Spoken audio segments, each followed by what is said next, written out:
Okay, so we continue. So welcome everyone back for the afternoon session. So in the morning we were talking about mainly dependent arising. So maybe we could just repeat a little bit a few things. That dependent arising is related to the generation of wisdom. Like in Buddhism, we have wisdom and compassion, which are the two main aspects we need to develop in order to get enlightened. So it's the wisdom realizing emptiness, to see things as they really are, which is the antidote to our wrong views, the view which sees things as existing independent. And dependent arising is actually how things are. So one way is to meditate on emptiness, but we can also observe dependent arising, and it's something we can do in our daily life. When we see things, we can try to see them as dependent arising, which help us to see things more in the way they actually exist, not like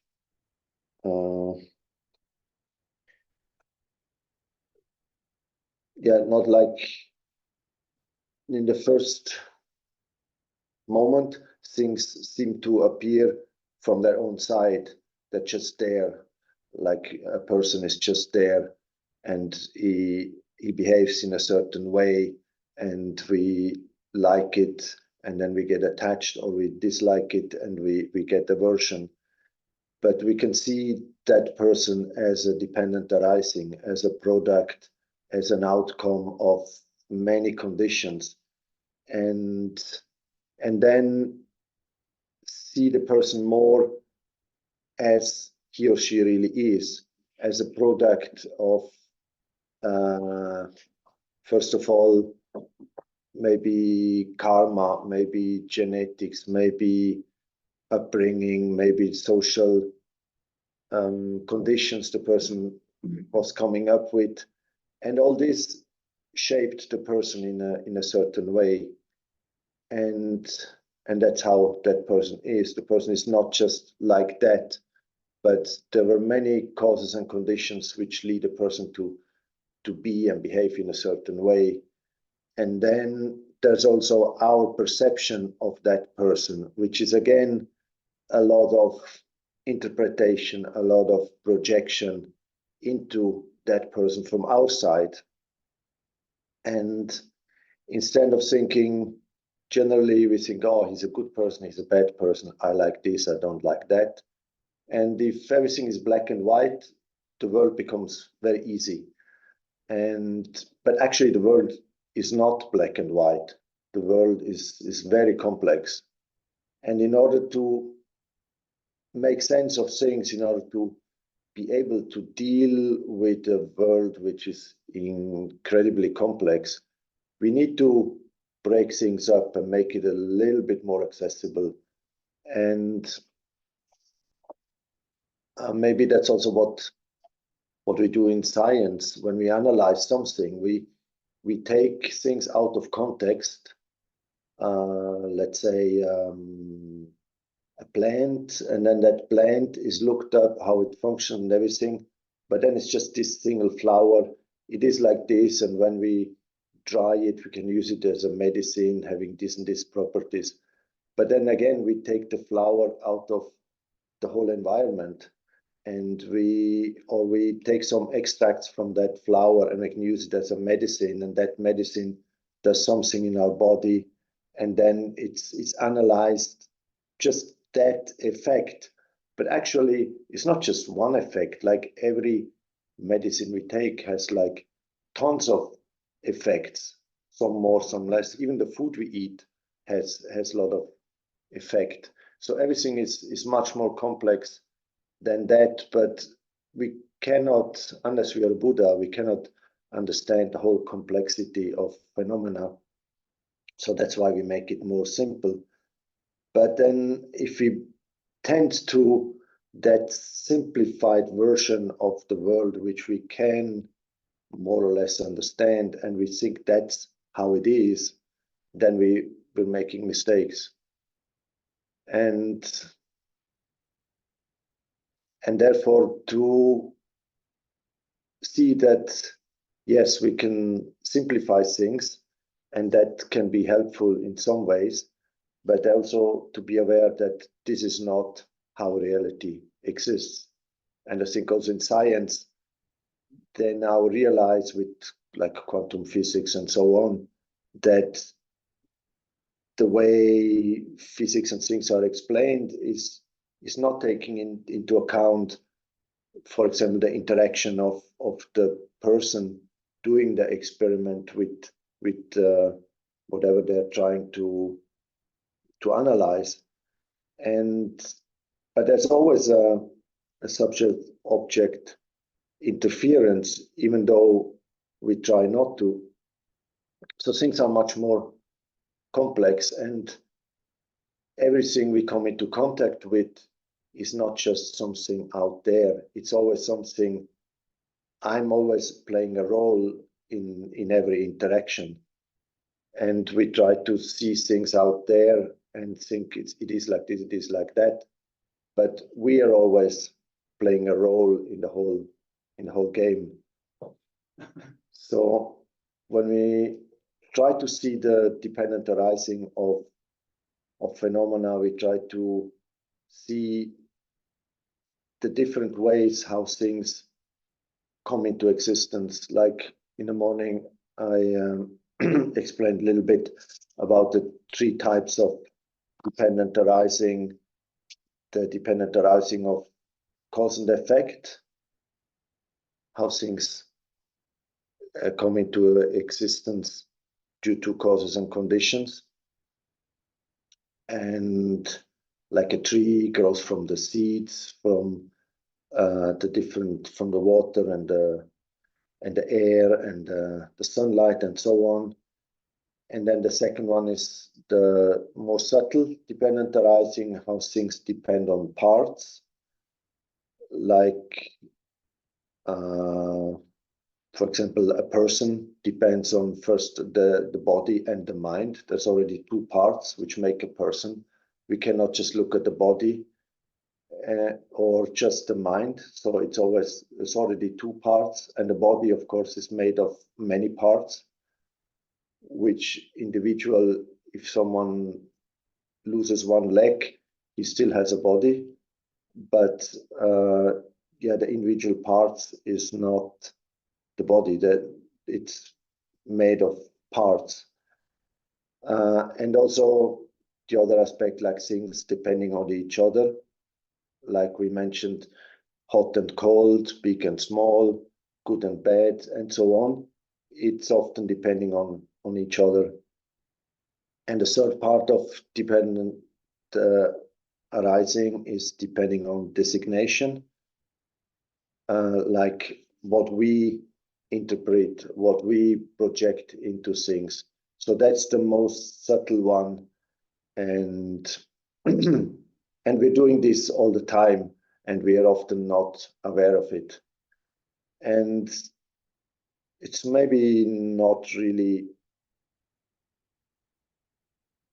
it's not that it's completely wrong to do this, but if we are aware that we're doing it, then we can, of course, we have to assume sometimes things, or we can say, oh, I like this, I don't like that.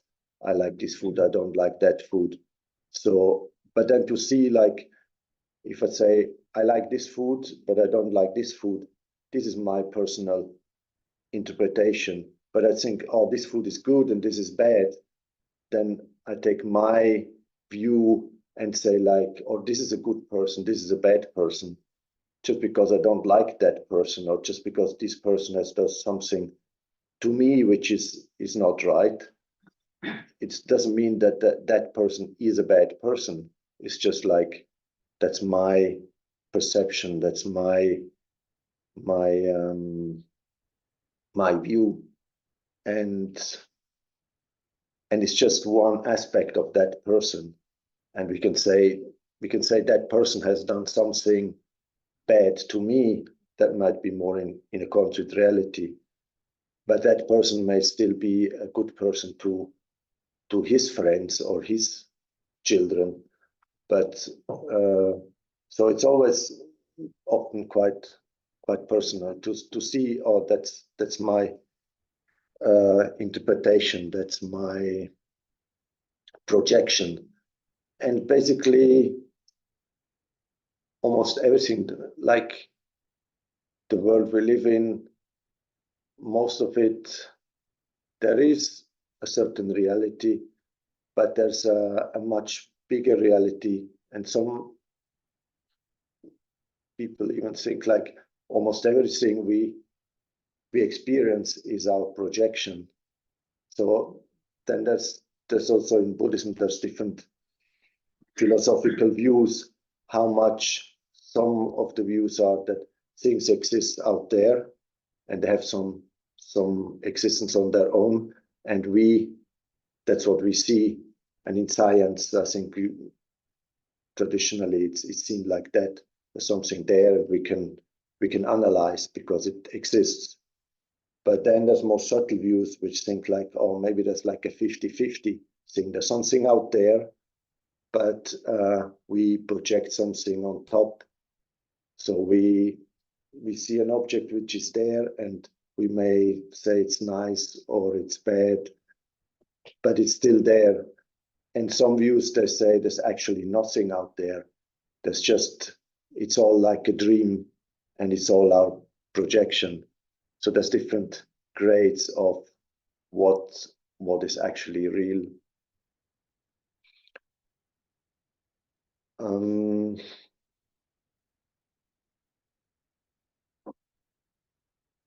But then, like now in the afternoon, we like to move more to the connection between dependent arising and compassion.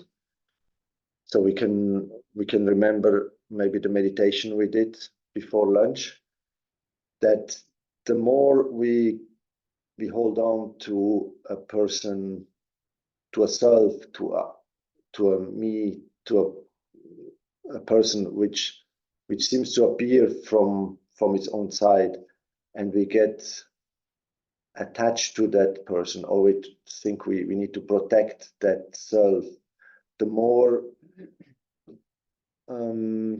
we do that, the more we are separated from other individuals. And we can see this with ourselves. It's always difficult to see this kind of things, but sometimes we notice it with others.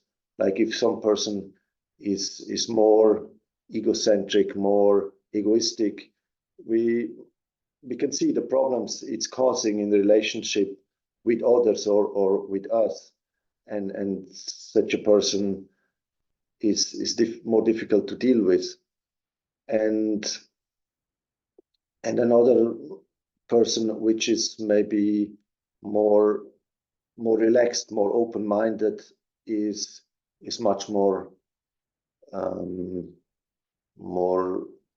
easy to deal with, to discuss issues, or if a problem arises. And then we can see this also within ourselves, because in the end it's not about others, it's all about working with our own delusions. But sometimes we can see the delusions in others. With ourselves, it's always more difficult.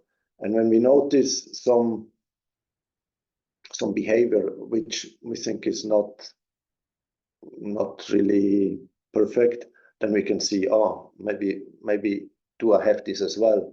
And when we see other persons think like, oh, that's very nice, then we can see, do I have these qualities? And we can try to develop those qualities, like some of our teachers, or just any, maybe our grandmother, whoever, who is in a certain way. And I think every person has some qualities and every person has some faults. And even a person which has a lot of faults, or where we project a lot of faults, maybe you can see some good qualities which we don't have. And some person which has a lot of good qualities may have some faults. And and we can learn something from everyone. But in the end, it's about us to develop those qualities which we can see are worthwhile, and try to work with the faults and the delusions we have in ourselves. And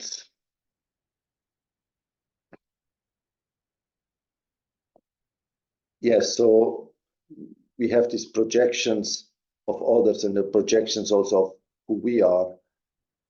And yeah, we can see like people who have a strong ego, who are very selfish or narcissistic, they're difficult to deal with. And we may have some of these aspects as well when we meditate and we watch ourselves. And we're not always the same. Like we may have some times where we are more open-minded, more relaxed, and we have times where we are more uptight. Or with some people we can be more relaxed. With other people, they're more challenging, and we are more defensive or whatever. So we can look at ourselves and see which factors, because it's all dependent arising. So which factors make us more open-minded, which factors contribute to our love and compassion, and which factors contribute to our more selfish and negative behavior. And then we can try to kind of make sure we nourish those factors which lead to the positive behavior in ourselves. And therefore, when we meditate on dependent arising, and we can see how we are not this self-existing individual, but we are actually completely interdependent with everything else, that we are not an individual, we are just part of a whole. Like we are part of, sometimes maybe in a family or in a community, we can feel I'm part of this community, especially if it's like-minded people, we get along very well, we feel very much connected with everyone, and then we are more relaxed, we are more open, and it's much more easy to, for example, share our food, our resources, our time with those people. We feel connected because they're part of myself, they're part of my family, they're part of my clan, they're part of my country. So wherever we put this I and my, whatever is inside this boundary of I and my, that's where we can easily give, and what is outside, these are more kind of the others, and there it's more difficult. So we can notice this with ourselves, and we can put the boundary just about me, and everyone else is outside, and then we're living in a very narrow world, and it's maybe not, we can notice it's not so nice. And when we can expand this notion of I to a bigger circle, then the same time our mind can relax, and we become more loving and compassionate. And this is kind of a practice also. We can do this in our meditation, for example. And then when we do it in meditation, we can try to apply it in real life, in whatever, in our family, out at the workplace, for me, in the community, in the monastery, especially in a big community. You have all kinds of people. Some you feel more connected, others at times are a bit more challenging, and still it always gives us some room for practice and maybe expanding our boundaries a bit. and there to, maybe in the meditation or in daily life, trying to see us as part of a whole and less focusing on the individual, which we are individuals in some way, but we can kind of step back and look more at the things which we have in common with others, and focus less on the differences, for example. And yeah, when we do this, we can expand our mind and see us as part of a whole. Like when we see ourselves as part of a community, of a village, or as a nation, we can become very nationalistic, which can be difficult because then it's our nation and others. Then it can also create a boundary, but still within that nation, we might be happy to pay the taxes because it benefits everyone in our country, or the social welfare and everything we benefit, and we can benefit others. But then we have to be careful also, if that's very strong, then the people outside the other countries, they again become the others. So in the end, the goal is to expand, to include everything and everyone. And the same also, I think, with the environment, like all the problems we face with destruction of the environment and global warming. And I mean, global warming is just one of the big problems we're facing with exploiting nature and animals and the planet.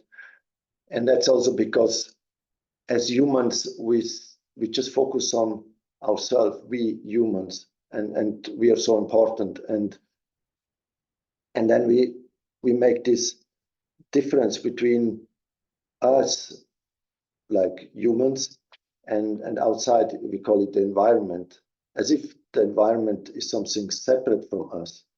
And then we say, like, the environment gets polluted, but it's not the environment which gets polluted. I mean, it is, but we are part of the environment. Actually, the whole notion of the environment as if it's something separate from us, like we are part of the whole. So if we take care of our environment, we're actually taking care of our own health. So if we have this view that we're all interconnected, and even the elements, the earth, the water, the soil, it's all not different from us. And if we keep the water clean, of course, our body stays healthy, and same with the air. Intellectually, we know that the air we breathe depends on the trees, and when we drive a car, we're polluting the air we breathe ourselves. But somehow intellectually we know it, but we don't really have a deep understanding from a emotional point of view, which is just there, everlasting. But we can create such a understanding just by familiarize ourselves more with ourselves, less with ourselves, but more with everything around. And yeah, maybe, I don't know, how was it for you in the meditation with it? I mean, that's basically what I tried doing this meditation before lunch. So maybe we can have a little discussion also about how did you feel a difference in your perception when we meditate on the self and being interconnected with everything else?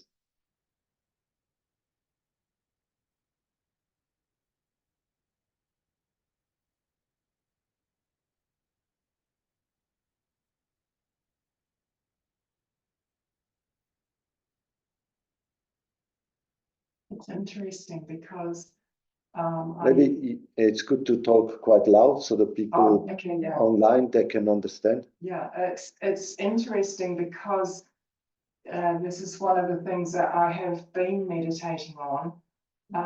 And sometimes I feel like I have always felt there was no I. I always looked for an identity. I didn't know who I was. I'd look at other people and think they all know who they are, but I don't know who I am.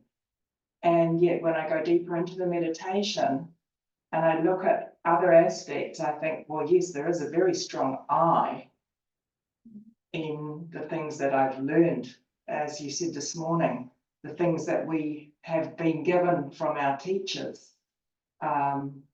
They give you this feeling of I, but I've always felt that the I was given to me. It wasn't there for a long time. It's just something I've noticed for myself. Don't know if anybody else has said that. You notice this now or in general? In general. In general. Always from childhood. Yeah, yeah. In school, I would look and I would know that is that person, that is that person, this is that person. But where am I? I don't know who I am. I never did. I make up other names so they could think I was an I. So then I learned, I grew up, I learned this, I'm a musician, I'm a potter, I'm this, I'm that. And so it's kind of like I'm wrapped up in that other I, and you can just peel off the layers, but not permanently, only in meditation. It's hard to take that and to keep it with you.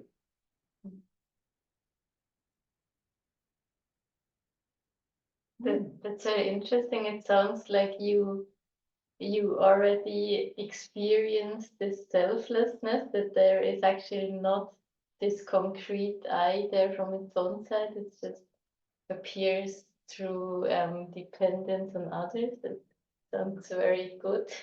Except that I didn't see it as that as a child. It didn't fit in. That could be a bit scary, or because nobody in my circle was Buddhist. That would not have been understood. And this is also not something we learned in school, I think. No.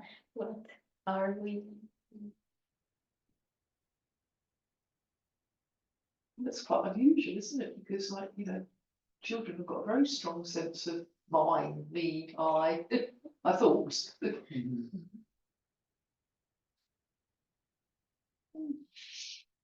I guess it connects also to the point of, you know, trying to understand what ideas or concepts that society is giving us are useful or not.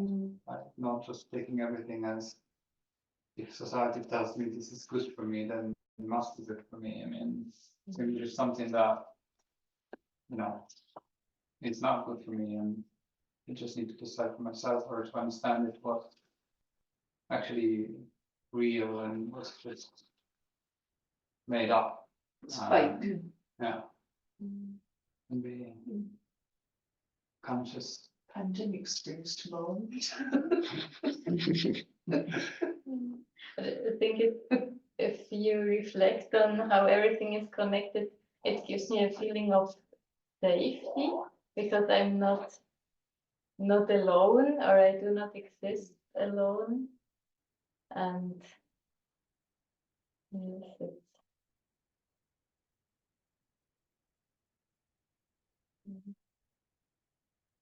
I've always got this problem when we do these meditation. I always have it. I feel like I'm going crazy because I can't find my eye. It's just like a, you know, dog chasing its tail. It's, you know, I'm doing something wrong maybe with the way obviously I'm looking for it, but yeah. Or doing something right. You just can't Because find we're it. not looking for the I. And then it becomes too difficult, and then I'm thinking, oh, what am I going to buy later? Or, you know, that Yeah. thought's arisen. So I do find that very difficult, and yeah, I always have done, always. Yeah, it is difficult because it's one way it seems so real. When we don't look for the I, it's so real, like especially when, like in a meditation, when we feel some pride or anger, then the feeling of I is quite strong. But then we try to look for it, and then we can only find these different aspects. Like I'm this, like I don't know, say I'm an artist, I'm a teacher, I'm a monk. But when we don't look for it, there's still this sense of, oh, I go shopping. I like this. I don't like that. He did that to me, and so on. So it's not so strong always, but it's kind of always there. But then when we look for it, it disappears. That's the thing. Like something there, but then we try to find it, and then it kind of disappears. It's same like when we say, like, because it's a dependent arising, if it would be a thing which exists from its own side, we could catch it. I mean, it's there, it's solid, but it appears like this. But as soon as we try to investigate, it kind of disappears because that's not how it exists. It's the same thing with the other dependent arising as parts. We can take a car, and then we think like, okay, we have a car, and everybody agrees that's the car, and it's there, it's solid, it's one thing. But then we can take the wheels off, and so the wheels are not the car. We take them off, and then the doors, we can take the doors off, and it's still a car. We can take the engine out. Okay, it's not driving anymore, but you can still say, oh, there's a broken car. And in the end, we just have parts, and when we take the parts, we lie them out, then we just see spare parts. Same with the house. We can say the tiles on the roof, they're not the house. We can take the tiles off, and the windows, we can take the windows off, and it's still say it's a house without windows. But at some point, we can, or when we build a house, there's different parts, and then it's not like, or when we assemble the car, it's like a Lego car, for example. We have all the parts, and then we put them together. It's not that there is one moment when when a certain part is added, then with this part, it becomes a car, and we take it off, it's not. Or the house, when I build a house, like as a carpenter, we were building houses, and then which beam is the final one where I can say now there's a house, but it's still just beams. It doesn't have a roof when the rain goes through. It's not really a house, and it's still not finished when maybe the kitchen is missing or the electricity is missing, but it's already a house. So the moment when the house becomes a house is when I see it and I think, oh, there's a house there. That's when the house becomes a house, nothing else. So then we can see it's really just my projection. And when it comes kind of naturally at some point, we just recognize it as a house, and I may recognize it as a house, and some other may say like, no, it's in the house, it's still a building site, the roof is still missing. So, and then we can say, yeah, actually you're right. So it's never really clear. The same with the I, the person. I can say like, yeah, that's me. But then we look for it, and all we find is parts, body, mind, feelings, emotions, ideas. But the I is just an idea, a concept, just like the money. But some people say the I is always the subject. It's never an object. It's always it can never be perceived. Can you speak a bit louder? So, some people say the I is always a subject. It's never an object. You know, the sentence, subject, verb, object, it's always the subject. It can never be in the accusative case, it's always in the nominative case. It's always the subject. What The does I. it mean? In other words, it can perceive, but it can't be perceived. That's what it means. That's my understanding. Really? Yeah, well, that's what they say in Hinduism. And they say it has no qualities, it has no features. That's why it can never be found by anything like the mind or senses, because it has no qualities. It is always a subject, never an object. Okay. Or they give an analogy, like imagine they say what they call the Atman or Brahman. It's what permeates everything. Like if you have different type of electrical appliances, like a mixer and a dryer and a computer, they're all driven by electricity. But you can never see the electricity, but it's always there still. And these appliances that you would call human body, an elephant's body, a mouse's body, they're also driven by this same electricity, which is the self. Yeah. Yeah, there's different philosophies, and in Hindu they have this, they have a specific way of talking about the I, which is exactly what the Buddha refused. I mean, that's a big thing, that the Buddha was challenging the Hindus, because the Hindus, I think they said that, I don't know, maybe there's even in Hinduism there's different philosophies. But in Advaita Vedanta, yeah, that's the same as Buddhism, really, I would say, except they have the concept of Brahman, Atman, Brahman in Hinduism. But Advaita is different from the general Hindu philosophy. Well, I think that there's no such thing really as Hinduism. It's a collection of different types of religions, all bound together. The only thing they have in common is the scriptures, the Hindu scriptures, but they've got nothing else in common. So we have parts of Hinduism that have more in common with Christianity than with other parts of Hinduism. So it's all just parts, just dependent arising. It's true, isn't it? Because we think about Hinduism as one concrete thing, but then actually it's no such thing. There's different views and philosophies, which are kind of people have different temperaments. Yes. And so some people want to follow the path of devotion, some want to follow the path of self-inquiry or selfless work or meditation. So I think that's the reason. Yeah.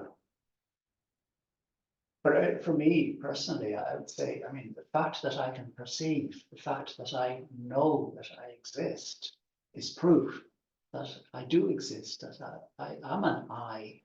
But the I is not the false self, it's not the ego, it's not the thought I am a body or I am this or that. It's what's behind all of that. Because if there's nothing behind it, then there's nothing to separate, to differentiate you from a robot. A robot has no consciousness, doesn't know that it exists. Some people would disagree now. That's funny conversations. Apparently AI, oh yes, it's coming, you know. Yeah, but it's only lines of computer code, something else. It may look like it's alive, but it isn't.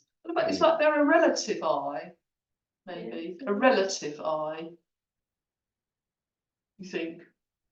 You have to tell me what you mean. You mean the false ego? What do you mean exactly? Oh God.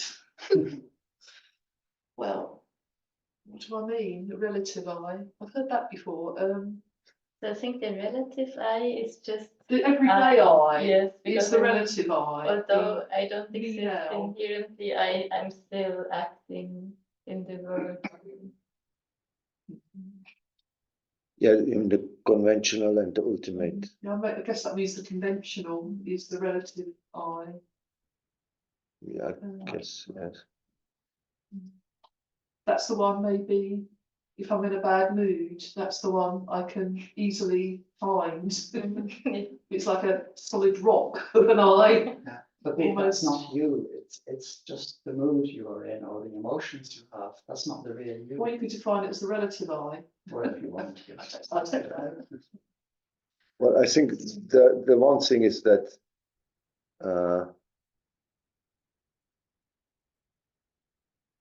yeah, I think like in Hinduism, they think like there must be something behind which is findable or No, it's something. not findable. That's the whole point. It's never findable. It's not always findable. subject. Can't be. It's always like Can be subject, verb, object. It's always the subject.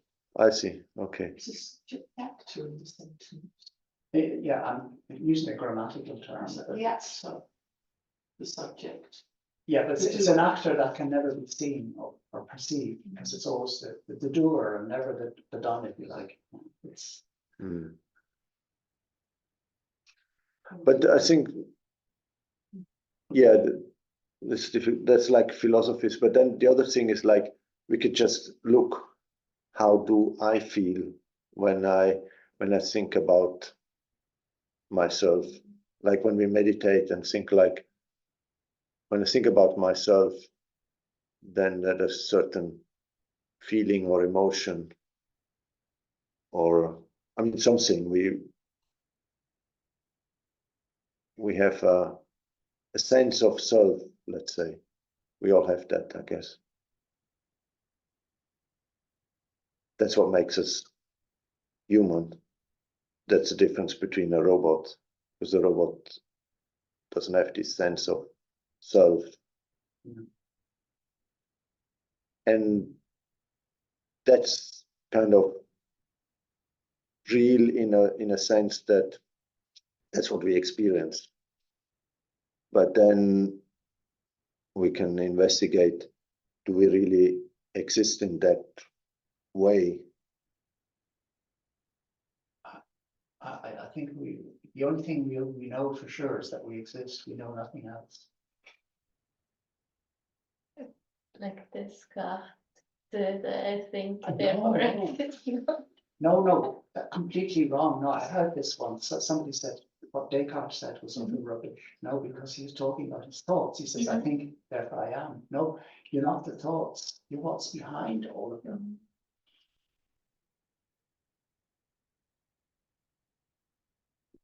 That's quite difficult. Pendant arising. It's just that I think that someday, maybe in 100 years from now, or in 500 years, they will build robots that can't be distinguished, told apart from human beings. Another human being will not know whether it's a robot or a human. They will be so well built, let's say. But the essential difference will still be there. The robot will not know that it exists. The human being will still know that it exists. For me, that's the difference. Yes, yes. Robot is just lines of computer code, nothing else. I mean, the awareness isn't. Has no awareness, yeah, has no No, I mean, consciousness. we have awareness. Yeah, we have consciousness. Yeah. Yes. And we can be, we can be conscious about our environment, and we can be conscious about ourselves. Just conscious that we exist. For me, I would put it like that. Because even the environment is a dream, or anything, you could call it a dream or whatever. But for there to be a dream, there must be a dreamer. I think Nagarjuna said, not so it's everything empty.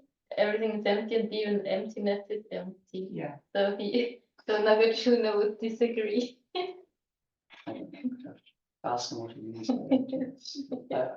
Yes, and I think it depends on definition and terms. Yeah. Maybe the awareness can also be emptiness. But somebody said, I can't remember who it was, somebody, I think in the area of Buddhism said, emptiness is not nothingness. Yes. Yes, exactly. What? Somebody explain that? Second. Yeah, emptiness is a negation.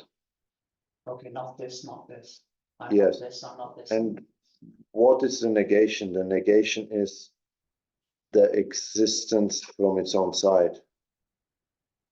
So when we say that the cup is empty, then it's empty of existing from its own side. like it's because it appears like it's just there, solid, concrete. But the emptiness is that, or there's this analogy with a white elephant in the room. So there's we can agree there's no white elephant in this room. So there's an absence of elephant in this room, because we can check and we know this. So then there's this absence of elephant in this room, and that's the emptiness of the elephant, because it's just not there. But it's not like it's a non-asserting negation. That's what they call it. It's not, and there's another type of negation where I say, like, for example, it's either, let's say, day or night. So if it's not at day, then it must be at night. You know, that we negate, or if it's not this, or then it must be that. So then we negate one thing, and which asserts another thing. If there's like two possibilities, we can say it's either black or white. And then I say it's not black, it means it must be white. But emptiness is not like that. It's not that we negate something and then it means there's something else.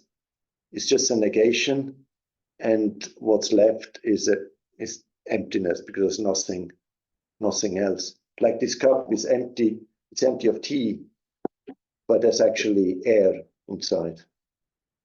So, and if you take the water out, then must be air unless it's in a vacuum. But the emptiness, it's a non-asserting emptiness. It's like, that's what makes it so difficult. And it's almost impossible to imagine, because it's just like, it's just an absence. And it's just like, I don't know, what was the name of the person who was here in the morning? Chantal. Yes. Chantal. So we say like, oh, where's Chantal? Oh, she left. And then that moment we say, oh, she's not here. And it's just like an absence of her. But then, and it's not, oh, she's in the kitchen or she's there. It's just like, she's not here. She's missing. And it's just this not being there. And that's the emptiness. And that's what makes it so difficult. That's why when we think about dependent arising, then it's like the cup is empty of inherent existence. So then we can say, like, so how does it exist? It exists as a dependent arising. So it's depending on other causes and conditions. So when we meditate on how we are dependent arising, we exist in dependence on many other factors. That's how we exist. Then at that moment, this notion of being a self-sustained entity becomes weakened. So in the Prasangika, that's how they explain, because emptiness is not nothingness, it's just an absence of a wrong idea. Like when we think that what Chantal is here, but actually she has left. And then when we think she's here, but she's not here, we're mistaken. And then we realize, oh, she's not here. Then at that moment, there's an absence of wrong views. And that's the emptiness, this absence. But yeah, that's very difficult. And then we can fall into this idea of nothingness, because emptiness becoming nothingness, or nothing exists, because when we think if it doesn't exist, we always think there must be something which we can hold on. But like with the money, there must be something but it's just an agreement. It's just the value of the money is, there's nothing there. It's just an agreement, just a belief that the paper we're using has a certain value. And it's just that. But actually that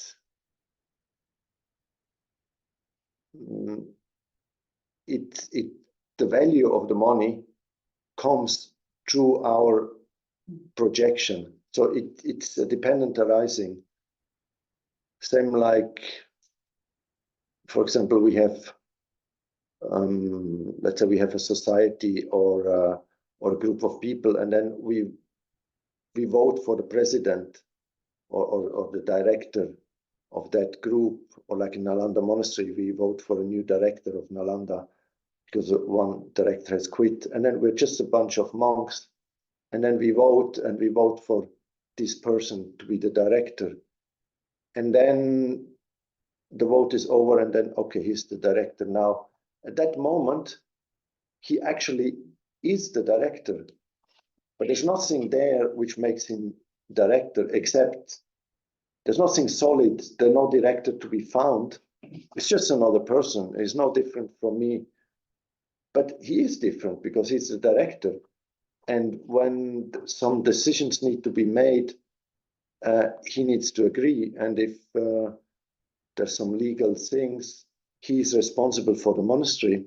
If something goes wrong, the authorities, they will blame him.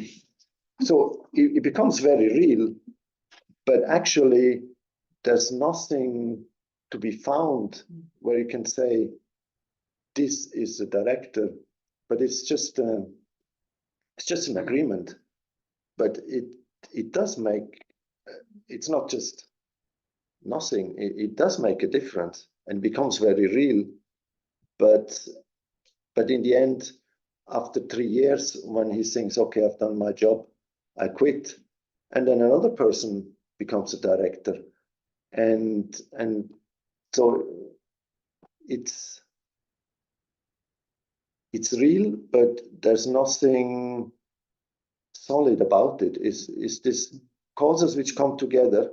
Like, first of all, there must be a solid basis, like a suitable base. Like, let's say, to be the director of Nalanda, he has to be a monk, for example. He has to be a human. He has to be whatever. There's certain conditions. We cannot. We have a lot of cats in the monastery. We cannot choose one of the cats. I mean, we can, but it wouldn't work. So it's not suitable to be the director. So there must be something from the side of the object. But then there's many causes. The community has to agree. There has to be a vote, has to be properly done, and the person has to agree. And then at some point, he's the director. But that's how it's empty. He's empty of being a director from its own side, because before the vote, he was not the director. He became the director due to certain conditions, or like being a father or a mother. Like you become a mother when you give birth to a child. So actually, you're only a mother due to the causes of having a child. So it's like a dependent arising. Having a child, you become a parent, and you cannot be a parent from your own side. You only become a parent when you have a child. So it's many things. We take it, oh yeah, she's a mother, he's a father, and so on. But it is real, but it's only independence on having a child. Yes. Yeah, the thought that I also have a lot, and that I think is interesting, is as human beings, we immediately think of emptiness as something that is negative, right? That doesn't exist, so it must be negative. But also, I mean, as learning about Buddhism, you understand that emptiness also creates possibilities, no? I mean, if something existed as permanent, it couldn't change. And so emptiness also is what enables things to change, and also in positive, so not only negative. So I think this is very beneficial thought also, but it's helped me. Yeah, that's a very important aspect, because it's exactly like that, that only because things are empty, everything is possible. Like all the changes, if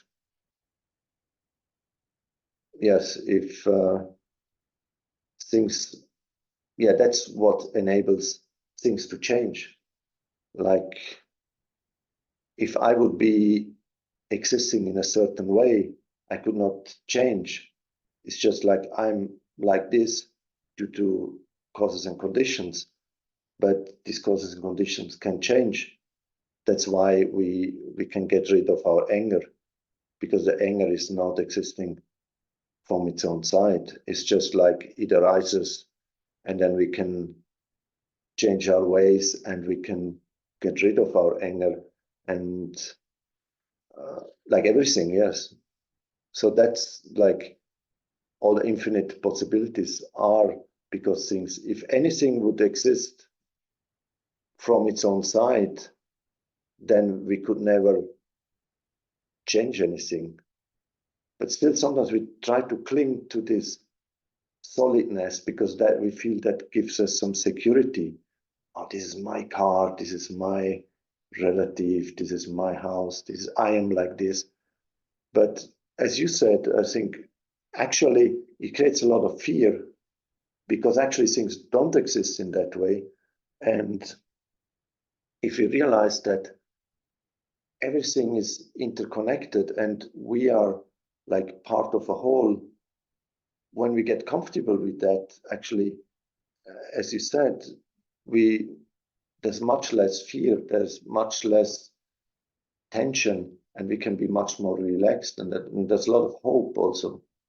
And I think it's this kind of view that if we manage to cultivate that, we are more in tune with reality, and our positive emotions, like our love, compassion, and so on, they can flourish.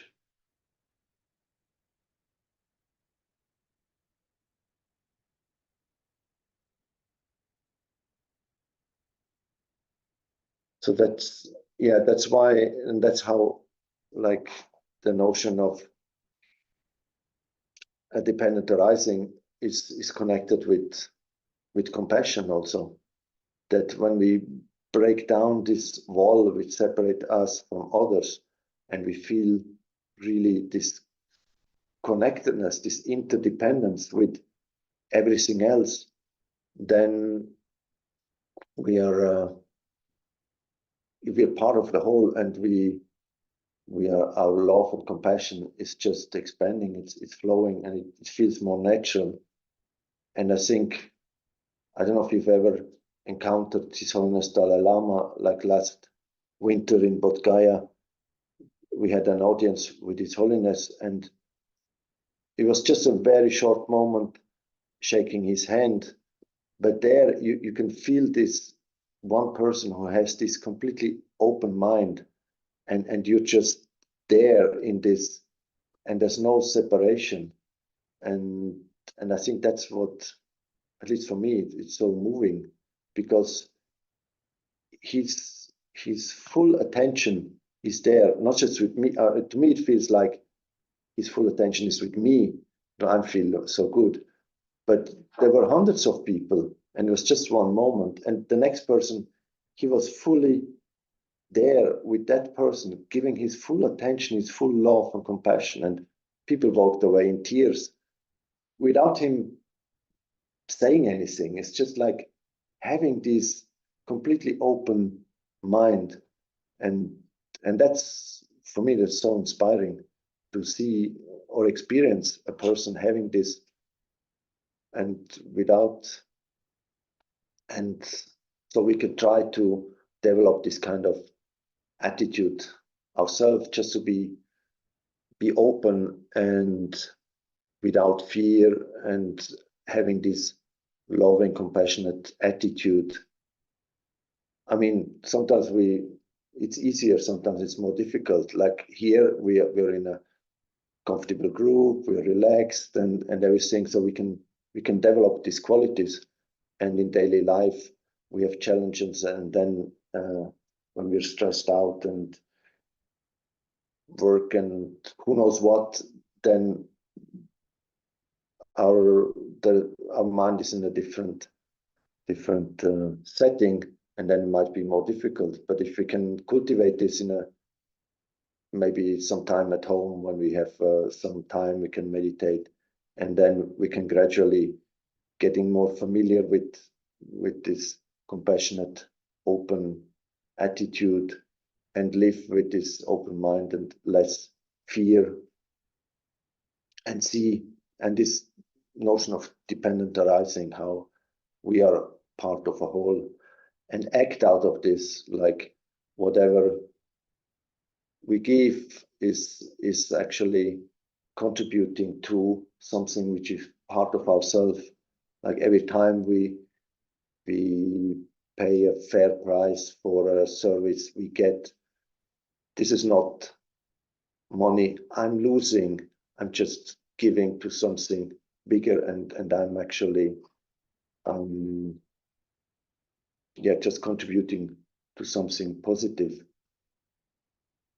and without holding on. And sometimes it's more difficult, sometimes it's more easy.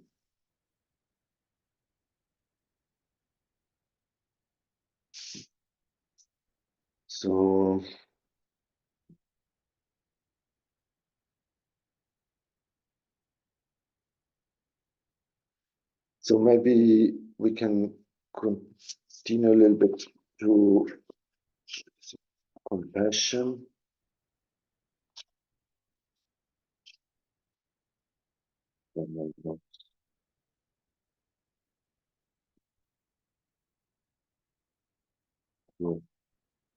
So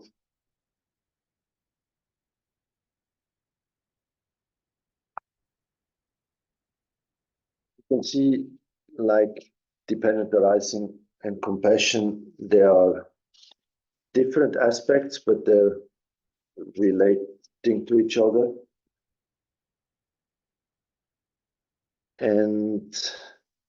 But there's also specific meditations, how to generate love and compassion, or bodhicitta. And there's this 7-point cause and effect method taught by Atisha.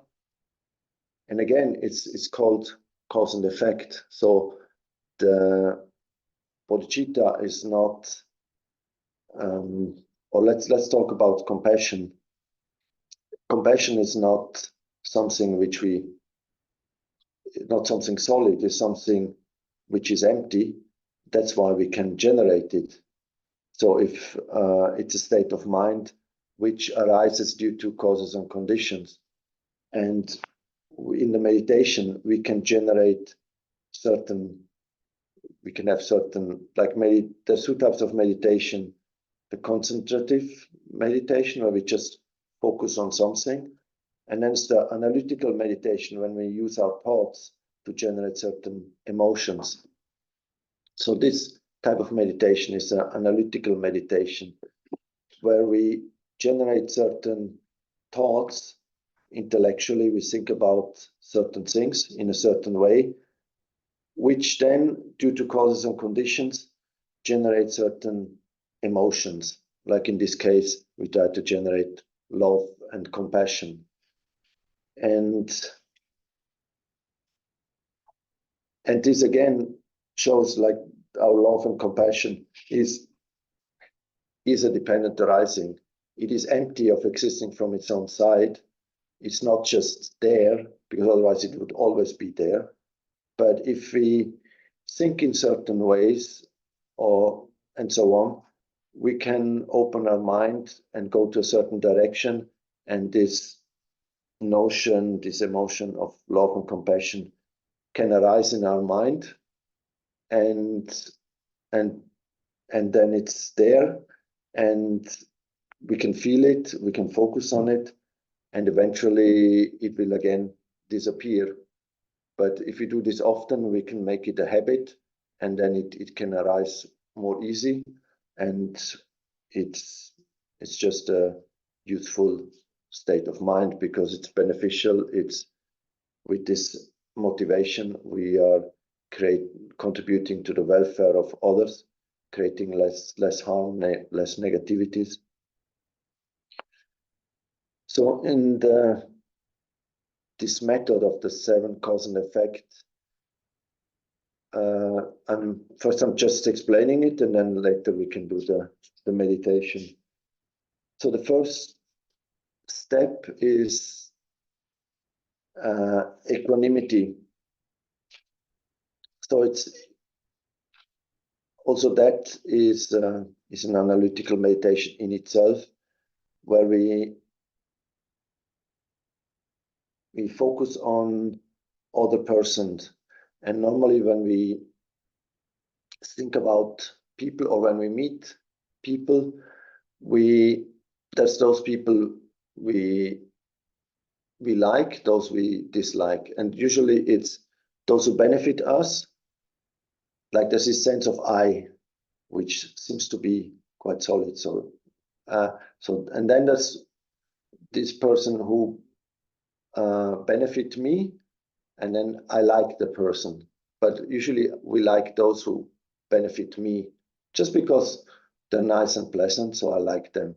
Or they're generous to me, so I like them. Or a person which is somehow unpleasant or has done something wrong, so I don't like the person. So then we differentiate between friends and enemies. Enemies are not just those who try to kill me. An enemy in that sense could be someone I don't like for whatever, even small reasons. And then there's all the neutral person, the people we don't have very much contact. It's maybe the person at the cashier in the shop, or a person we meet on the street. We have neither like or dislike. And from that meditation, we try to see that our likes and dislike of person, or our separation between friends and enemies, is actually because of our likes and dislikes. So it comes from our side. There's again, it's empty. It's our projection.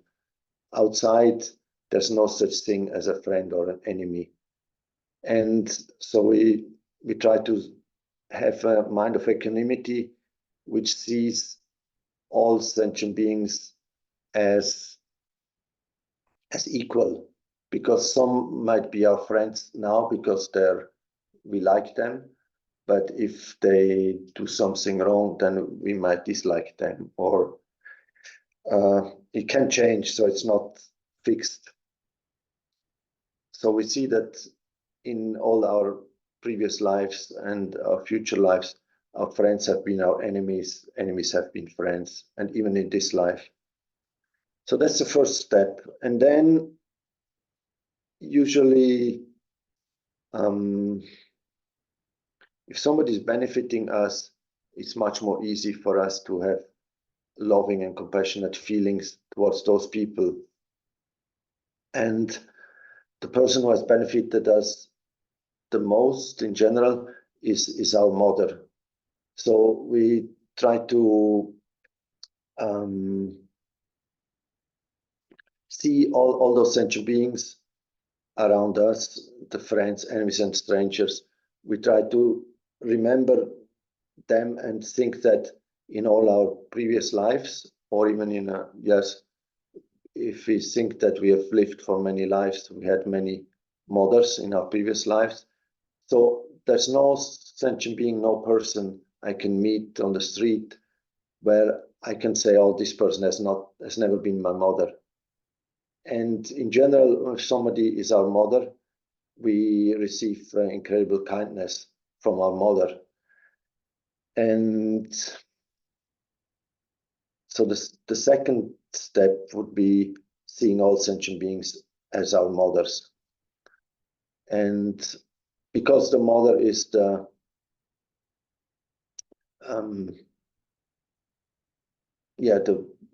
most, in general, is the most kind person to us. And of course, sometimes some of us may have a different relationship with our mother. But when we think about the kindness of the mothers, we focus on what the mother has done for us. Or if it's too difficult with our own mother, we can think about an ideal mother, and or our father, or someone who has been extremely kind to us. But in generally, it's the example is the mother.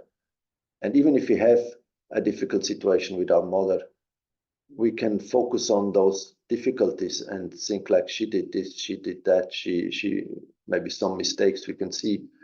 But also there, we can try to focus on the aspect of kindness that, for example, our mother has given birth to us. Like, the fact that we're here alive and healthy is because our mother has given birth. She has taken care for us when we were in the womb, and even after we were born. If the mother would not have taken care, we probably would not have survived. So then that's the next step, thinking about the kindness of the mother.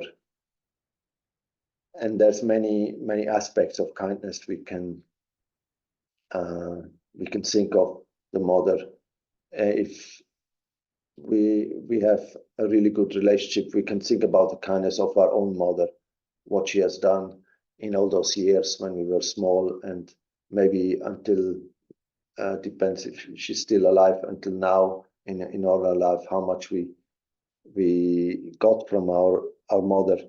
And thinking about the kindness of our own mother, and if we can have a feeling of kindness, then naturally there comes a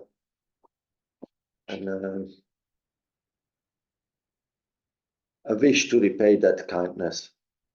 So that would be the next step.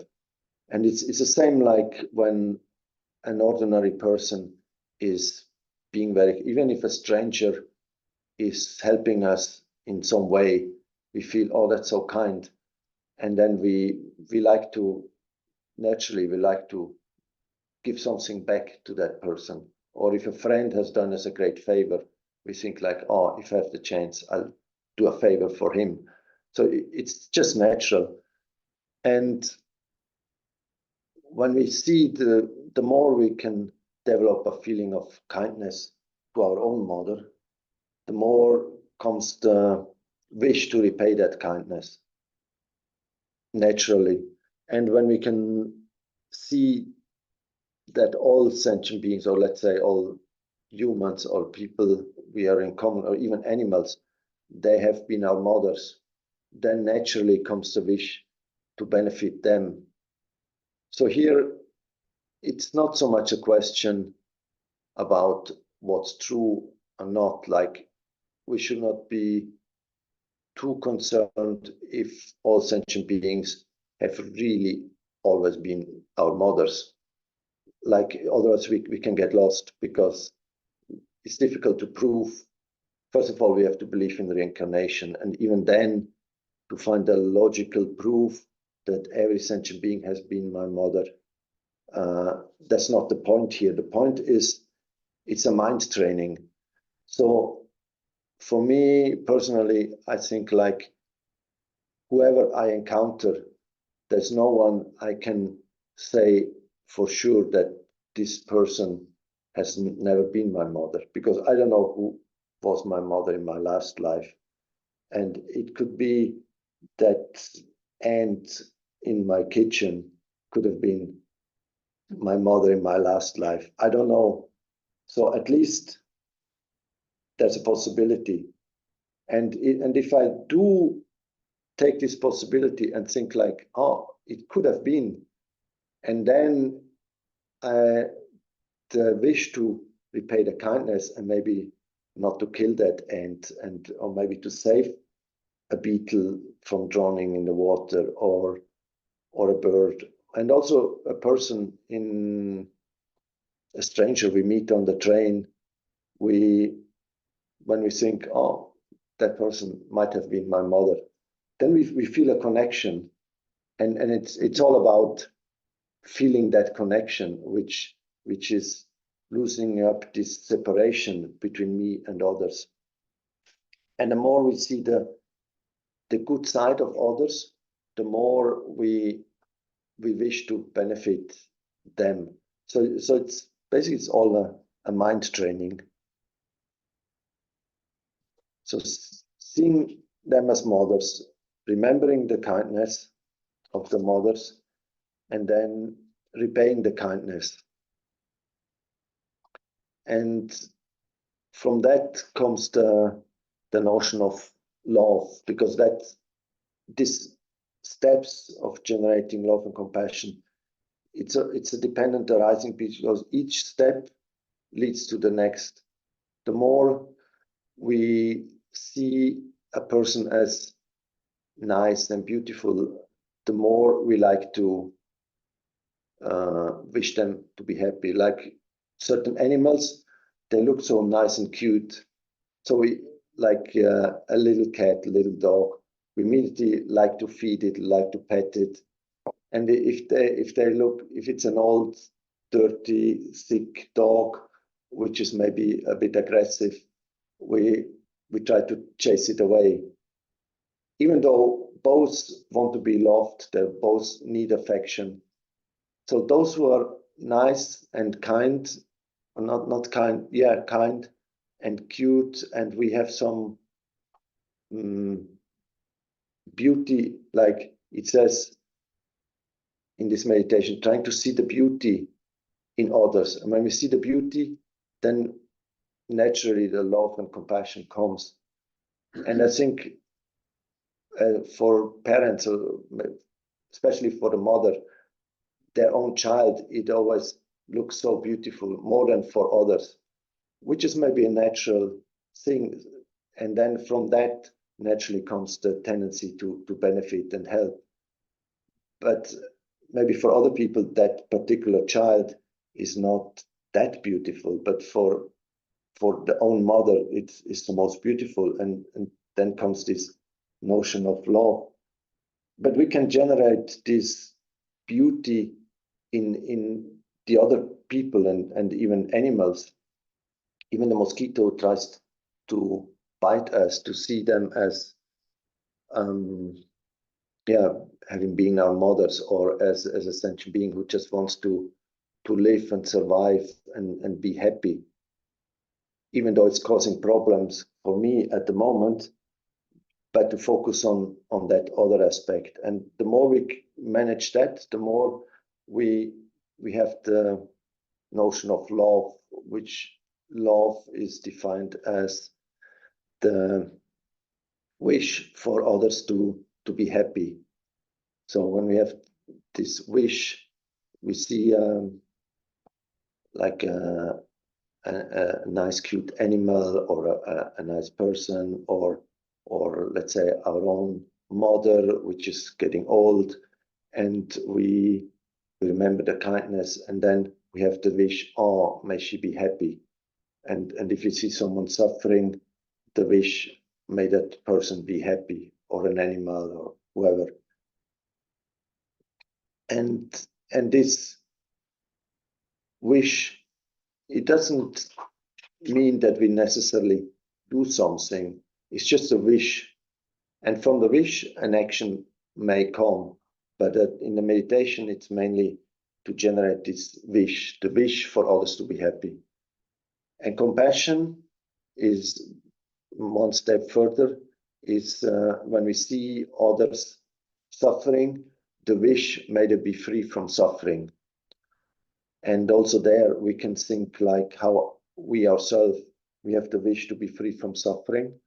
We try to avoid all the suffering.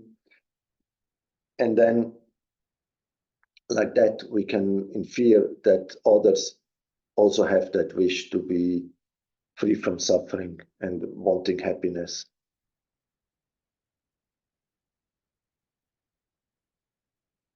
So that's the theory so far.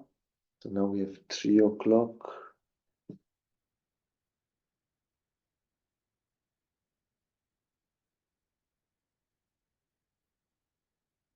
Shall we do the meditation now, or shall we have a break first? Any opinions? Half an hour meditation and then we have a break? Yes. Yes? So we finish at 4 o'clock, I think. So We finish at 5. was it 5? It's 5, is I it? think we said 4, Oh, I thought 5. but I think for the people who have time, we can also do long. Okay. In my notes, I planned. Okay, I see. Well, if we finish at 4, then maybe we don't need. Do you need a break? If you finish at 4? We have a different. Finish at 4.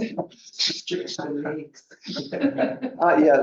Okay. So maybe we just stretch the legs for 10 minutes. Yeah. Can somebody say, "Don't stop stretching my legs"? That's somewhere I can. Yeah. Okay. Let's make 10 minutes, Yeah.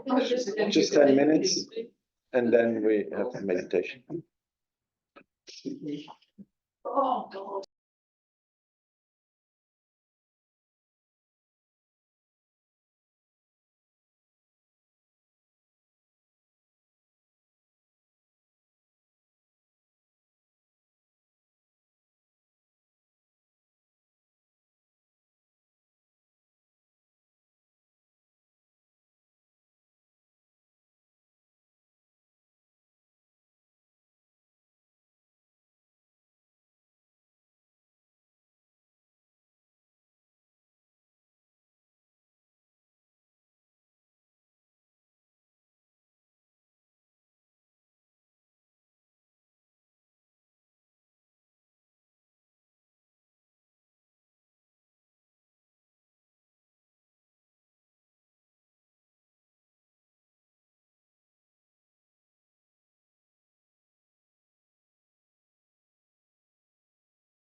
Meditation, and I have to run off. I've got to take the dog for a walk. What time you have to Billy. leave? Huh? You leave? Bally selling. No. What, when? At 4 or No, before? I just do the meditation and I go. Ah, okay, yes. Dog walkies. Billy's waiting. He's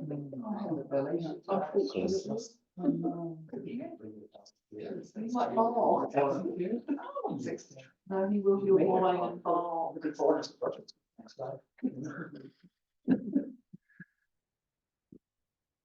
So we'll have about, I don't know, maybe half an hour meditation.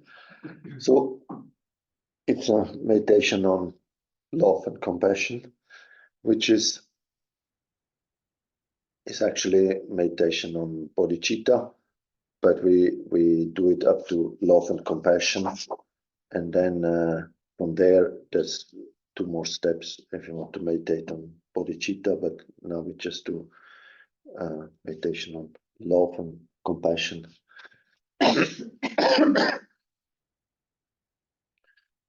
So to start with, we take a comfortable posture. So whether you sit on a chair or on a cushion, it's important to have the back straight, the shoulders relaxed, the feet, if you're on a chair, solidly on the ground. If you're on a cushion, maybe have some support for your knees. And then you can close the eyes or just gaze in front of you with half closed eyes. The eyes are slightly open. It's more easy not to fall asleep. And the mouth relaxed and a little bit closed. You can breathe through the nose. And then to start with, we just focus on the breathing for a little while to calm our mind and prepare our mind for the analytical meditation. So we just breathe naturally, breathe in and out, and we stop worrying about the future. We let go of the past and just return to the present moment, feel ourselves in the present moment, focus on the sensation of the breathing, either in the nose, how the air passes through the nostrils, or we can focus on the rising and falling of the abdomen. And like that, we do this for a while and let go of all thoughts and just let our mind be calm and peaceful.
Then with a calm mind, we try to generate a good motivation for this meditation.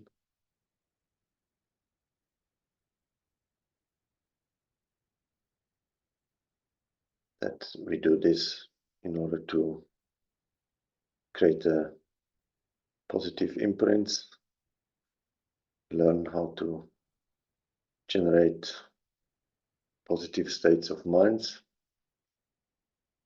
which will help us work for the benefit of all sentient beings, not to harm, but to benefit for ourselves and for others.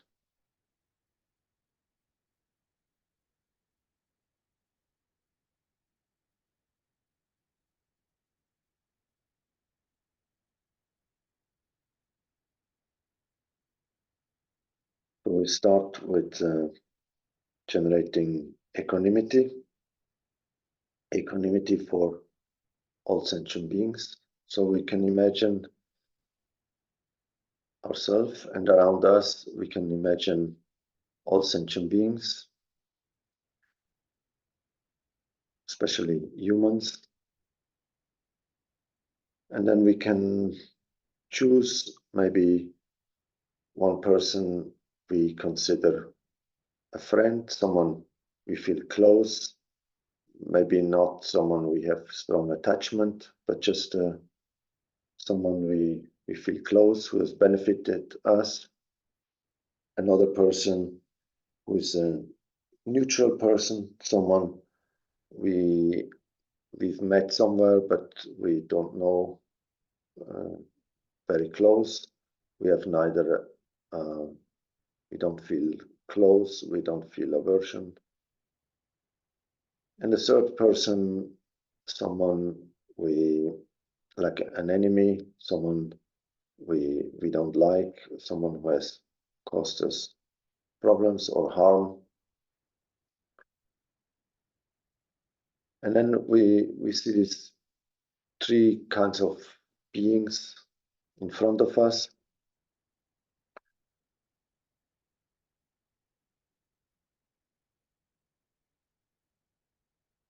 And then usually the people we like are those who have benefited us. The person we dislike are the people who have harmed us in some way. And all the other ones we feel neither close to nor distant.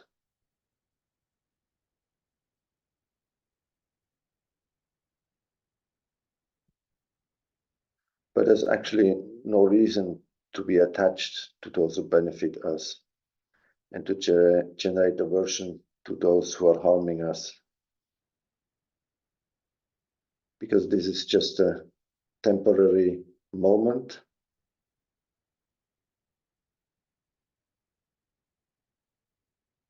It's just now somebody might be causing problems to us. But that person in the past, maybe in past lives, could have benefited us. And maybe even that person in future, even in this life, can benefit us. Or he is benefiting others.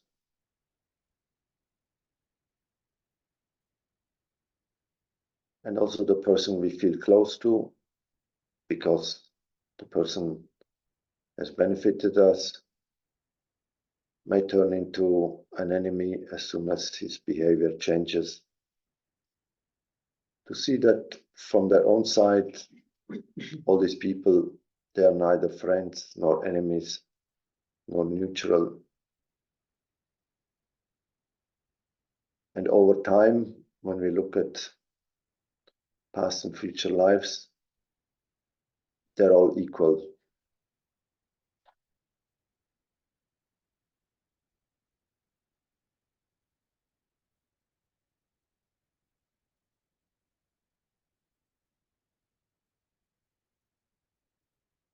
So this sense of equanimity, also seeing that they all want happiness, they all don't want suffering. with this equanimity, this is the basis for us to generate love and compassion. And first, we try to see them all as our mothers.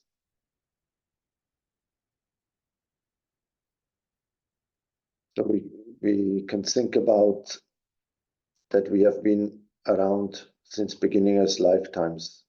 We have been born and reborn in samsara countless times.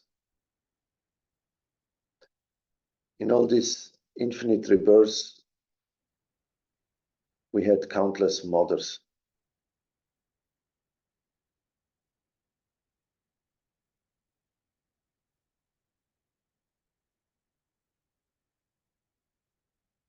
And therefore, there's no sentient being who has never been my mother.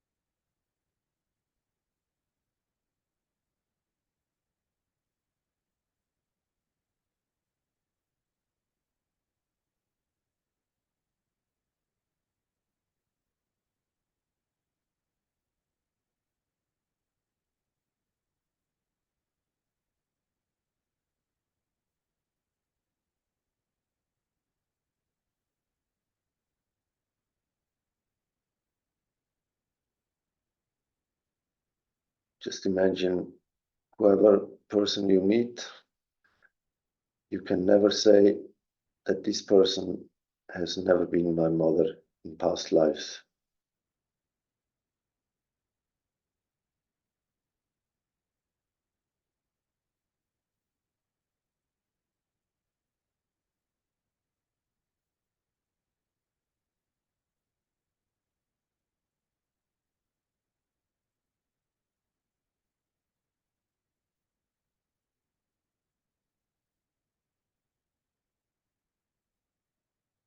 To see all sentient beings as our mothers is the first step in generating love and compassion towards them.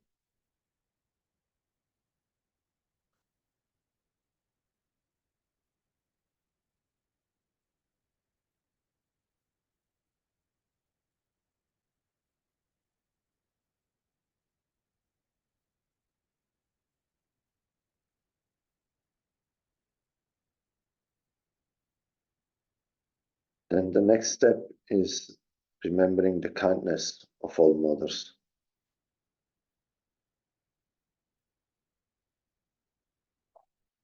In order to remember the kindness of all those sentient beings around us who have been our mothers in past life, it's generally advised to remember the kindness of our own mother first.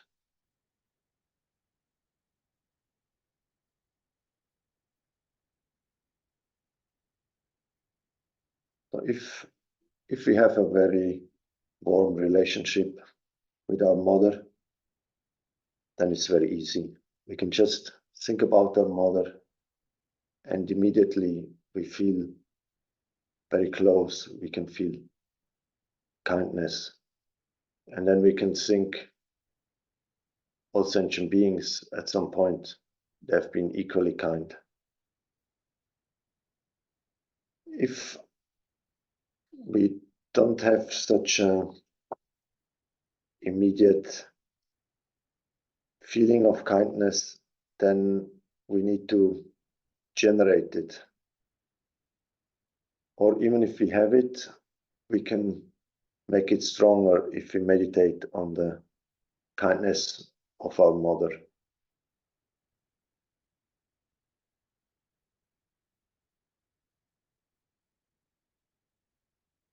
Like our mothers, just like any other sentient being, they're normal human beings. They have qualities and they have faults. They have emotions and They try to do their best, but they're not perfect.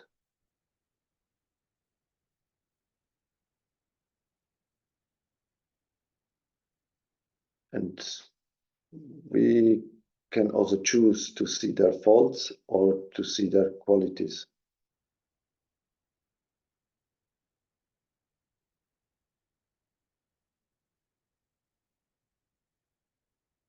If you like to meditate on the kindness of our mothers, then we focus on their qualities of kindness.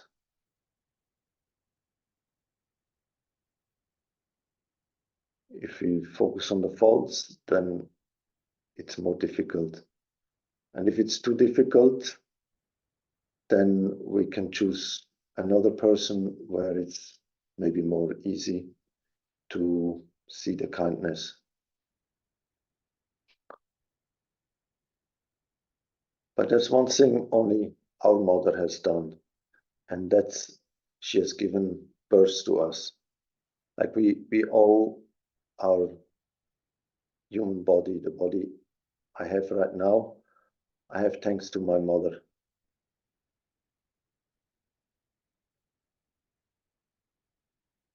It's her who has carried me 9 months in her womb. She has protected me. She has been careful what to eat, what to drink. Maybe she had to stop smoking, drinking, dancing, other things she would have liked to do.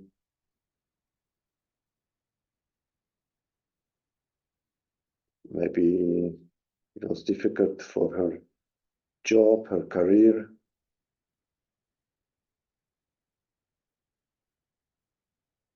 Even then, and even if we have a difficult relationship, she still gave birth to us. She went through the difficulties and the pain. And thanks to that, we have received a healthy human body.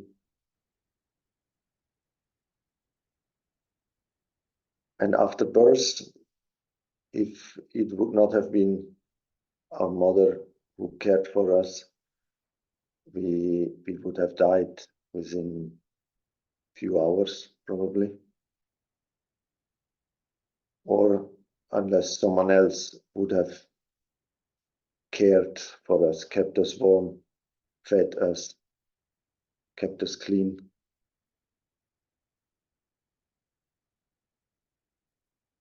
And she did all this with great care and love,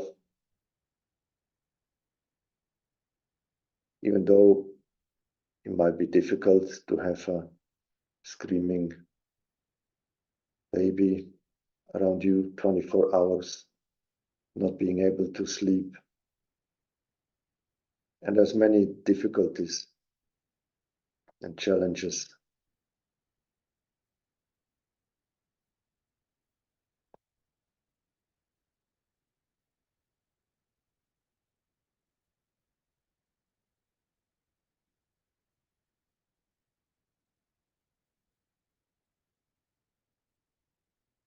And then also in our life growing up, many things we know today we take for granted. We learned from our mother, maybe also from our father, from our parents. They taught us basic things, how to eat, how to speak, how to behave.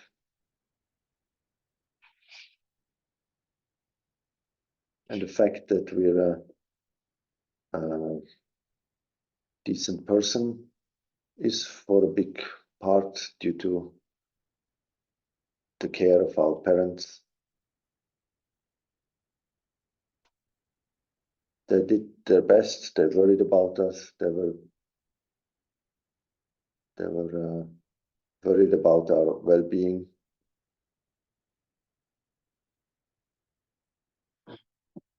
They were happy when we smiled, and they suffered when we were sick.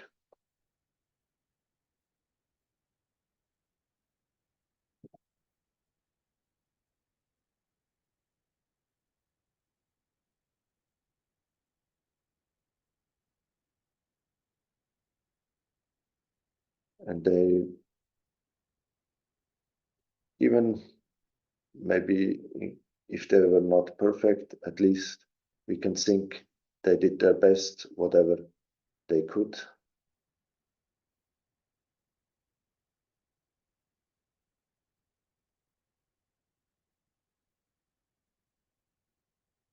So our mother protected us from dangers and harm. They told us how to cross the street, not to get run over by cars. They worried when we grew up, when we were young.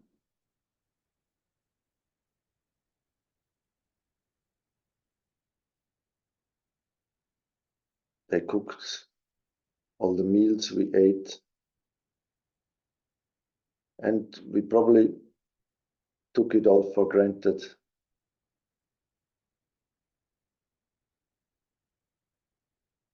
Or we complained about it.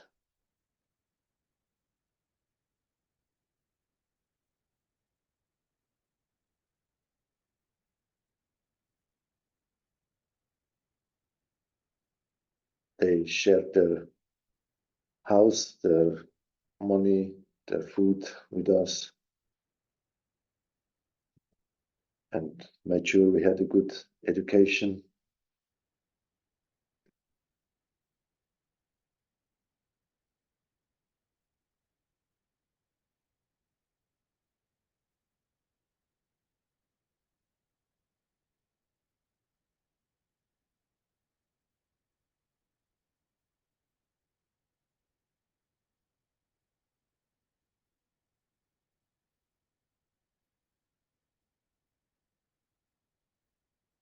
So we can imagine what would I be today without the loving care of my parents.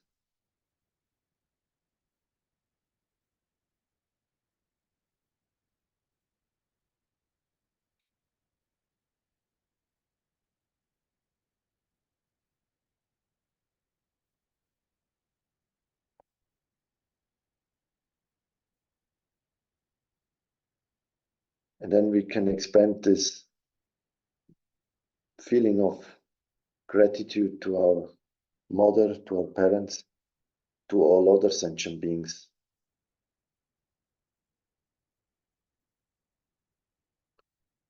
When you think that they all have been our mothers,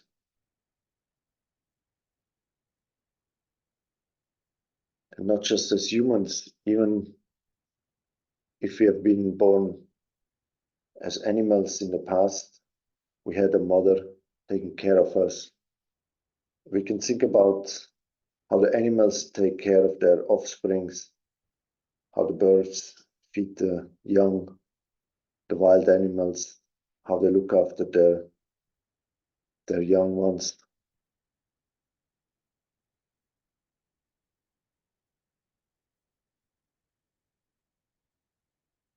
And this happened to us many times in many different forms of life. And sometimes animal mothers, they even sacrifice their life in order to save their young ones. And maybe even in past lives, maybe our mothers in past lives, they've even given their life for us, protecting us from danger.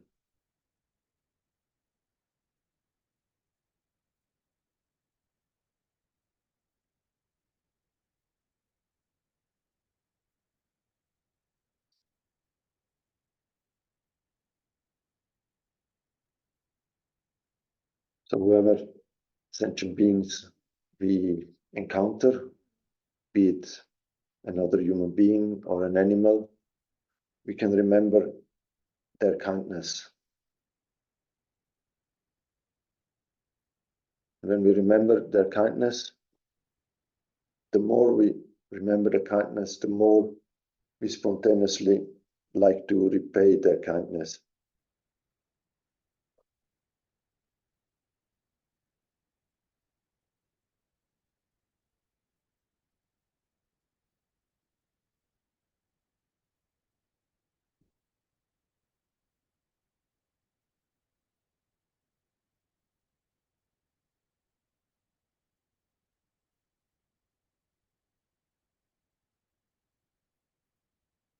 Like that, we feel a connection to everyone we meet.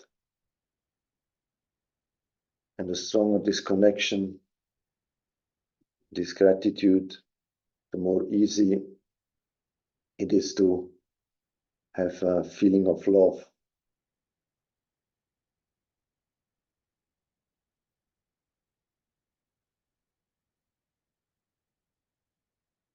We can expand our notion of self, including all sentient beings.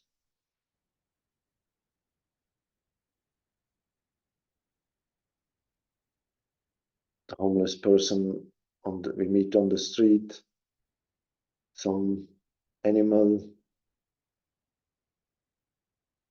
some people in other countries, even people we dislike, maybe certain politicians or whatever. They all want happiness and don't want suffering.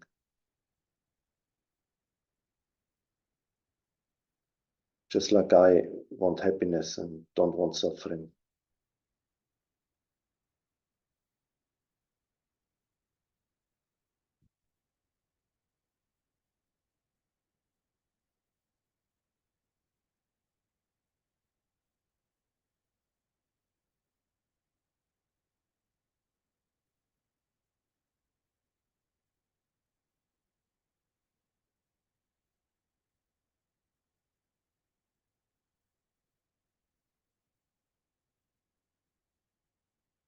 From that, we can generate love. Love is the wish for others to have happiness and the cause of happiness. So we can imagine all sentient beings in the world, and we can just generate the wish. May all sentient beings have happiness and the cause of happiness.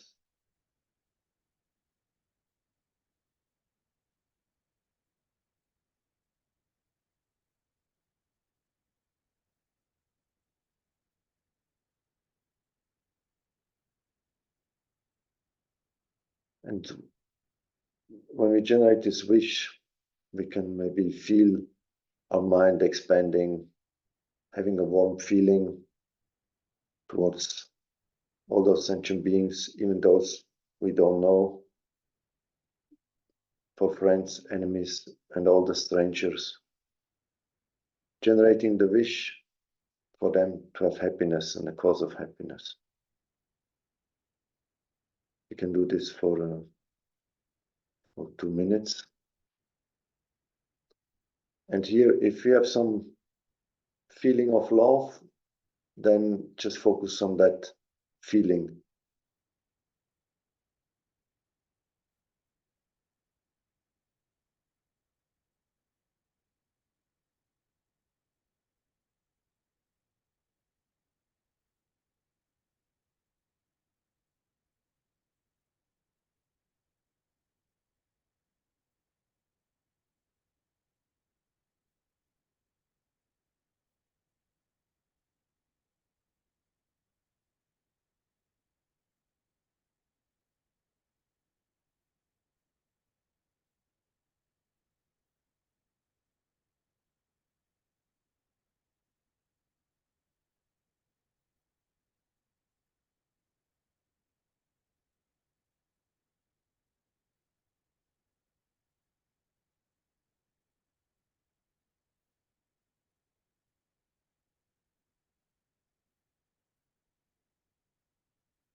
But then the sentient beings, they're not always having the happiness they wish for. Many sentient beings, they're suffering. And there's a lot of suffering in the world, a lot of injustice, war, famines, crimes, sickness, old age, death. So when we see or remember anyone suffering, we can generate the wish, may that person be free from suffering and the cause of suffering. May that person be free from suffering and the cause of suffering.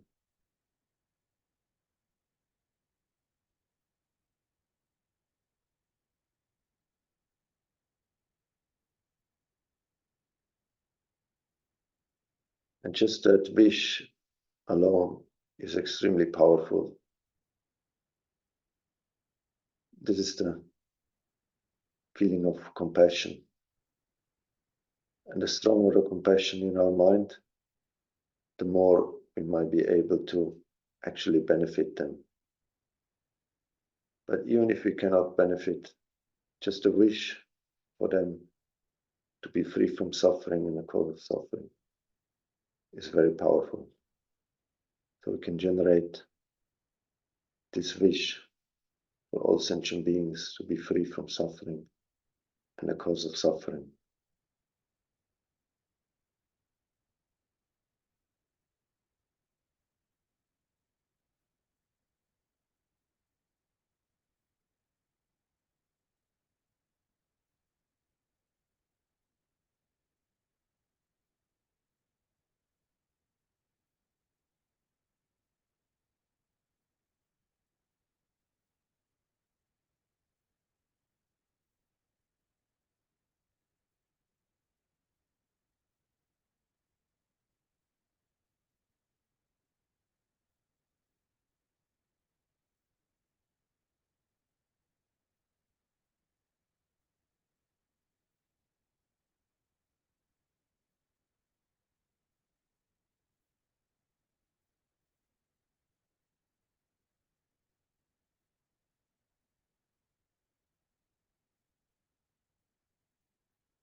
Here it's important to generate a feeling, not just intellectual thought, and then remain with that feeling.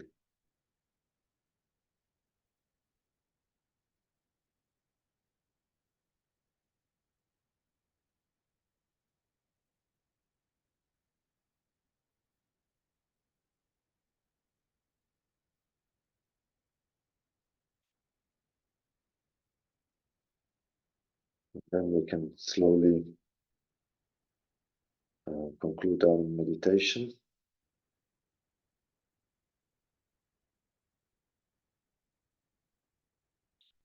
Maybe try to remember that feeling and try to generate it again as much as possible. The feeling of love and compassion,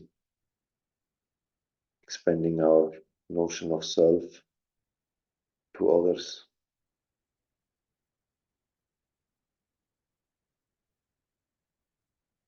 And the wish to benefit.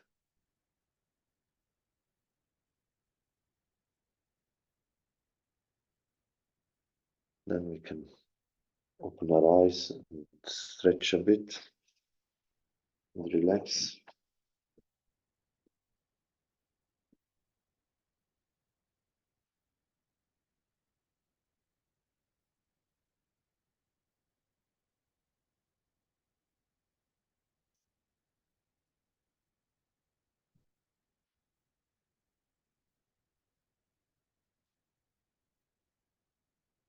Now, maybe before we stop, maybe we can have a little exchange. Maybe if there's some questions or remarks, or also maybe something you like to share.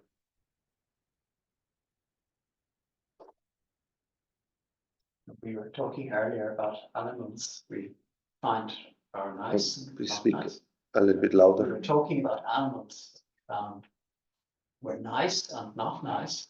And I was wondering, why do we eat, or why is it not normal in our society to eat like geese and ducks, but not swans? I mean, they all look pretty much the same. So.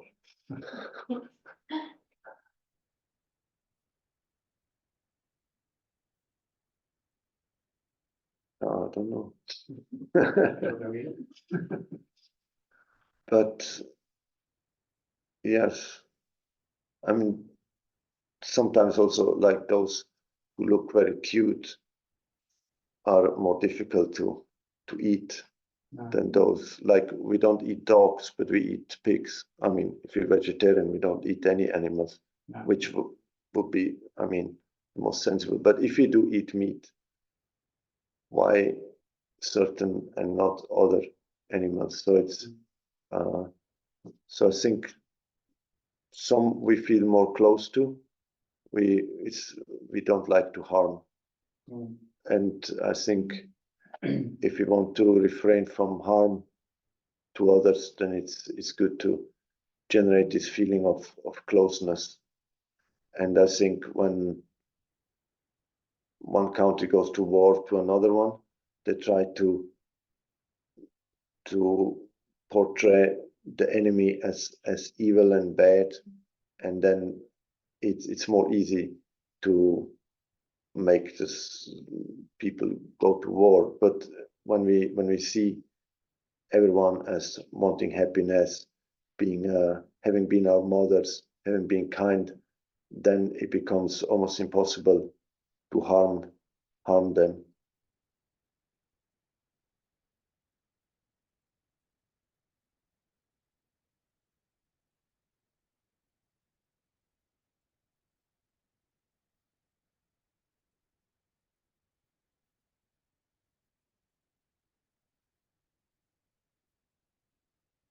I think this wish, may all beings be free of suffering. I think that feels just very good in my body. Somehow it gives a feeling of like openness and like a very wide mind. I think that's very comfortable somehow.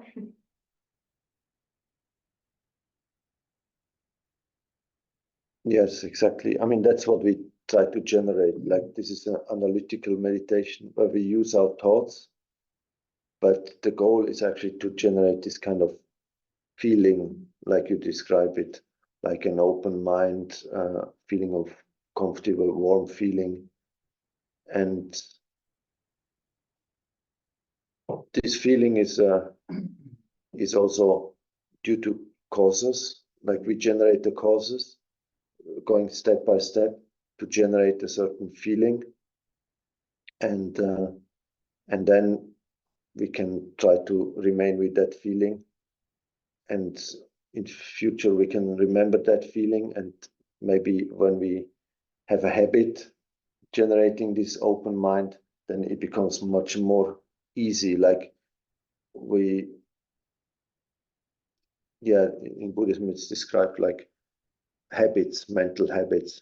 Nowadays, maybe we can also talk about neurological pathways. It's the same thing, like there's certain brain pathways which get activated. But when we talk about the mind, separate from the brain, it's the same thing. There's like a habit in the mind, and the more we create the habit, the more it comes. And when we don't have the habit, we have to cultivate it, so we can do these meditations. And the more we do it, the more easy. And at some point, it's just our natural state. But then it's also always good to see like what kind of mind we generate. Is it useful? And we do this all the time, but most of the time we generate, maybe it's very easy to generate thoughts of attachment or aversion. And we think about, for me, always certain politicians, when they come to my mind, I can easily generate negative states of mind towards them because of what they do. They harm the environment, they do go to war, whatever. So it's very easy to have negative states of mind, or if somebody has done something to us, we can, or the advertising industry, they constantly try to, for us to generate attachment to certain products and things. So it's the same thing. They create a mental pattern, and here with Buddhism we try to generate positive mental patterns which lead to more peace and contentment, inner peace, more calm mind, more loving, more kind, more wise. But all this doesn't happen by itself. We have to put some effort, but then with continuous practice, it becomes more and more easy. And like we mentioned before during the break, when we get old and maybe at the time of dying, it's difficult to control our mind. But if we have strong habits of being content, being or seeing the positive aspects of whatever we experience, and not to complain, but to be so grateful for what we have. The more we cultivate such habits in daily life, during our meditation and so forth, the more it becomes a habit. And when we are old and sick, maybe these habits will just propel ourselves by itself. And especially at the time of death, it said it's very important to have a calm and positive state of mind. And when we cultivate such states of mind during our life, then it's most likely that at the time of death we can maybe have such a positive state of mind, and then like that have a peaceful death, which again leads to a good rebirth. So it's all about creating habits, which is again another, like a dependent arising, like all these states of minds, all our experiences are they don't exist from their own side. They come due to causes and conditions. Certain causes we have some control, and others we don't. But those we have control, we can try to shift them in a more positive direction.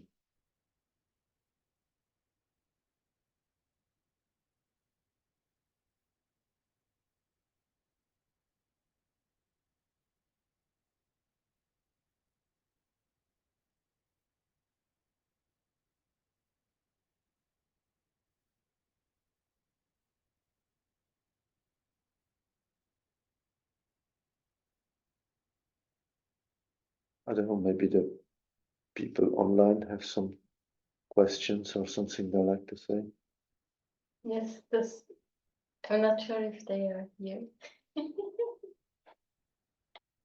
But in case someone has a question, they can either type it in a chat or unmute themselves.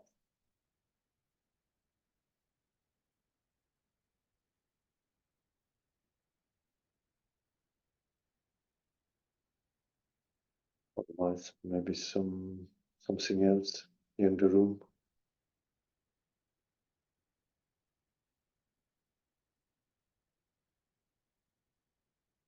If not, we can maybe dedicate the merits. So we can Ah, Christian says no questions. Okay. Very good. Yes. So we can rejoice in our efforts in coming here, in listening, contemplating, and discussing, and also in the meditation. And we have done some effort to create something positive, some positive states of mind, to learn something which may hopefully be a contribution to our own happiness, our own peace, our peace of mind, and also something which may help us generate a peaceful environment in our surrounding, and like that may be the cause for us to or a cause for a more peaceful world. And then we can also dedicate, like, the positive energy we have generated. We can think about all sentient beings around us in the world. We can think about the suffering in the world, and also if we know some people who have some difficulties or suffering, we can keep them in mind, and we can dedicate the positive energy we have generated here through our meditation on love and compassion. We can dedicate it to the welfare of those sentient beings, for their peace, for their happiness, and also for peace in the world.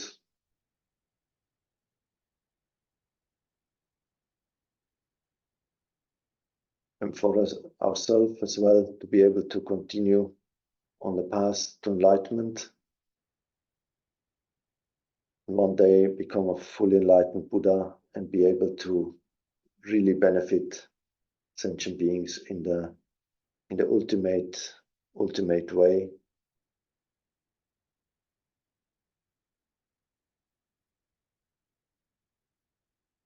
Then we can dedicate this. Due to this virtue, may I quickly become a Buddha, to lead all sentient beings without exception to that state. Gevadi Nyutoda, Glama Sangye Trupgyune, Trova Chikyama Lipa, Tehi Sala Kripa Sho. Changjup Semcho Rinpoche, Make Panam Kye Gyuji, Kyepa Nyampa Me Pa Yam, Gongne Gongdu Palwa Shu. And then we can also specially dedicate to all those who already contribute to the welfare of others. May they be able to continue to do so, especially all our teachers, especially His Holiness Dalai Lama, to have a good health and long life. All our personal teachers, to have good health and long life. All those who teach the perfect Dharma, to continue to do so. And also especially for the quick reincarnation of Lama Zopa Rinpoche, to be most beneficial for sentient beings.